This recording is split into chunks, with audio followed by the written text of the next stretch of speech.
Jadi kalau pedagang lain barang habis senang, artinya laku ada uangnya. Kalau saya barang habis, uangnya juga habis. Penyebab utama saya gagal karena saya tidak bisa membayar sewa untuk tahun berikutnya. Gimana mau bayar sewa gitu kan? Murid aja nggak ada.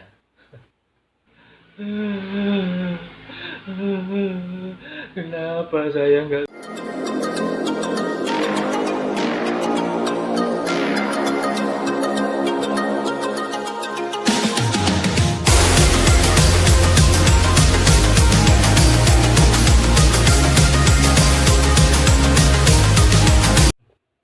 Assalamualaikum warahmatullahi wabarakatuh. Kembali lagi bersama saya Sapran di channel Sapran 89. Pada kesempatan kali ini sebelumnya apa kabar nih teman-teman semua? Everything is okay? Is good? So good? So nice? So clean? Pada kesempatan kali ini saya mau ngomongin tentang cita-cita saya dari kecil. Tapi sebelumnya kalau boleh saya nanya, apa sih cita-cita kalian dari kecil?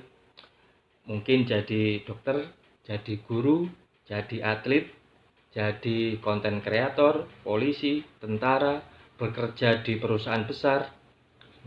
Apapun itu pasti kalian akan berusaha semaksimal mungkin untuk menggapainya kan? Tapi terkadang ada yang berhasil, ada yang enggak. Dan bagaimana sih rasanya kalau semisal kalian gagal? Pasti sedih kan ya? Sedih sih menurut saya boleh, tapi jangan berlarut-larut, apalagi kalau sampai nangis. Terutama buat cowok-cowok, nangis kan gimana ya? Nggak keren aja kan, nggak garang kalau cowok nangis gitu kan. Karena saya dulu juga pernah seperti itu, gagal menggapai cita-cita, sedih, tapi yang nggak sampai nangis. Karena ya nggak saya banget kan, saya kan orangnya maco gitu kan.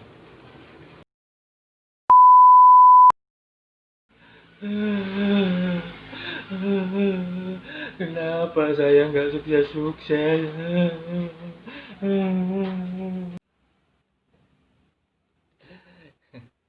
Kalau cita-cita saya dari saya kelas 5 SD sampai sekarang umur 31 itu tetap atau sama. Saya dari kecil pengen banget jadi pengusaha sukses. Ya, pengusahanya sih udah, suksesnya aja yang belum. Saya selalu membayangkan betapa enaknya jadi pengusaha sukses. Banyak uang, punya mobil bagus, rumah mewah. Dan saya selalu berusaha untuk mewujudkan mimpi tersebut. Tercatat sudah 5 kali saya buka usaha dan 5 kali pula saya sukses mendapatkan hikmah dan pelajaran berharga bahwa jadi pengusaha tidak gampang. Bahkan saking kepinginnya jadi pengusaha sukses, saya sampai mendalami ilmu bisnis di bangku kuliah. Di sana saya belajar banyak hal, termasuk pembukuan, bahwa pembukuan itu sangat penting dalam usaha. Dan dalam pembukuan ada seperti aset, utang, dan piutang. Dan ketika saya aplikasikan ke usaha saya sendiri, ketika saya melakukan pembukuan itu, kalau utang sih nampak banget, jelas ada. Tapi giliran aset dan piutang itu nggak ada, nggak terekod, nggak tahu kemana. Jadi pembukuan yang seharusnya balance atau seimbang ini berat sebelah, kebanyakan utang. Oke, 5 kali saya buka usaha, 5 kali gagal. Dan usaha tersebut adalah yang pertama counter pulsa, terus kursus bahasa Inggris, laundry, terus bakso, roti bakar.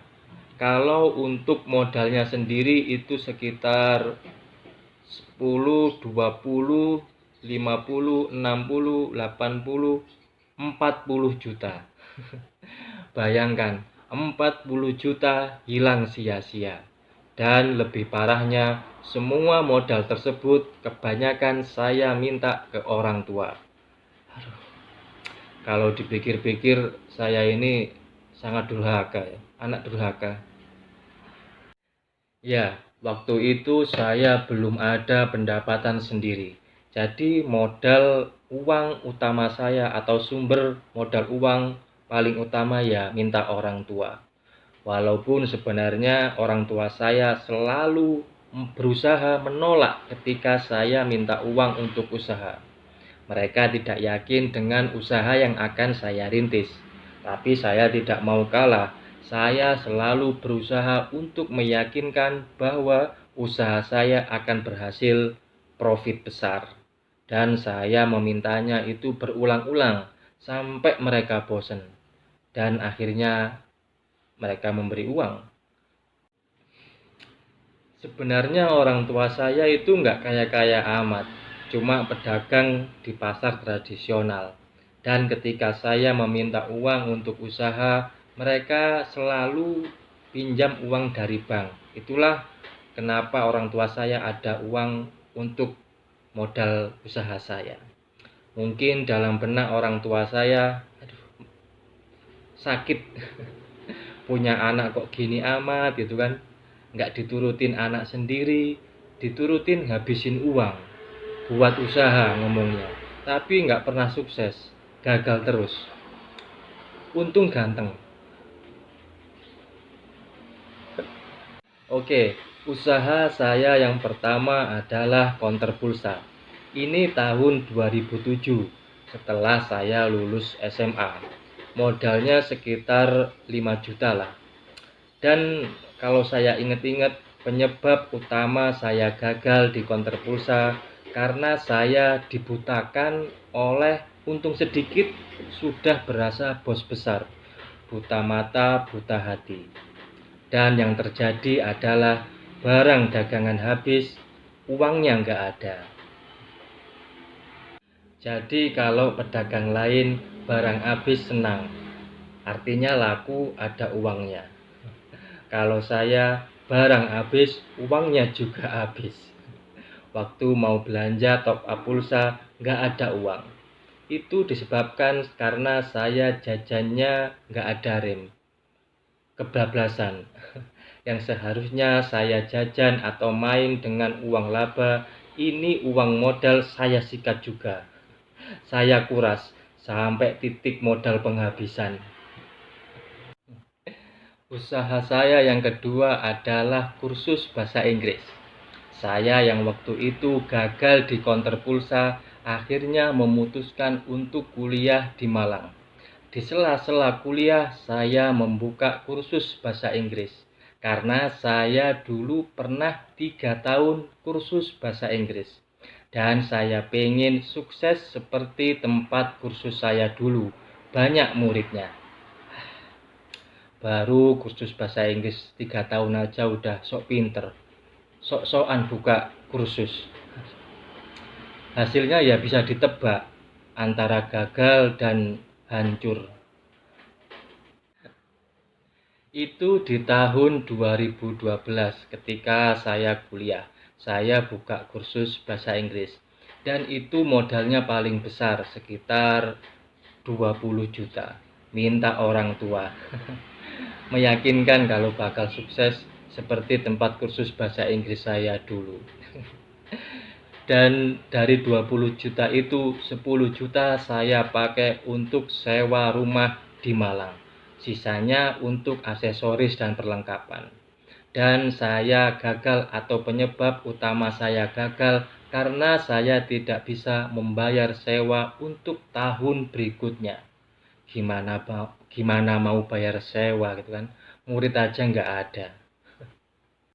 Saya baru sadar ternyata cari murid itu susah banget. Saya sudah sebar brosur kemana-mana, tetap nggak ada yang les. Dan juga saya salah strategi dengan menggunakan seluruh uang modal. Kalau kata Arli Kurnia, jika kamu punya uang 10 juta dan pengen usaha, maka gunakan 1 juta atau cari usaha yang menggunakan modal uang 1 juta. Yang 9 juta kamu save, nggak usah dipakai.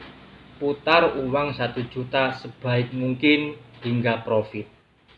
Kalau saya punya uang 20 juta, saya pakai usaha dan habis di bulan pertama. Aduh. Usaha saya yang ketiga adalah laundry. Masih di Malang dan di tahun yang sama. Saya waktu itu melihat kondisi tempat kursus saya yang gak ada muridnya, berpikir keras untuk cari solusi gimana bisa membalikkan keadaan ekonomi saya. Akhirnya ketemu bisnis laundry.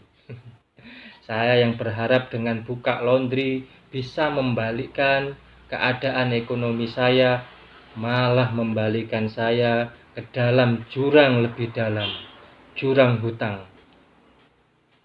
Penyebab saya gagal di bisnis laundry itu macam-macam.